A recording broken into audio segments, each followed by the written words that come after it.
Hello guys, good afternoon. Ito na nga at ilang araw na yung ating mais mula nung Thursday pa, Friday, Saturday, Sunday, Monday. 4 days na yung ating mais mula nung binili namin. Ang ano kasi dapat hindi na namin binalatan, kaso binalatan pa namin kasi para makita namin kung kompleto ang ngipin. Pero dito naman, so far, hindi naman siya yung parang sa atin na bungi-bungi ang mais.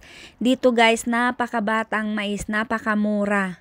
I mean, murang, ano ba yun? Hindi siya matigas ba? Mura pa.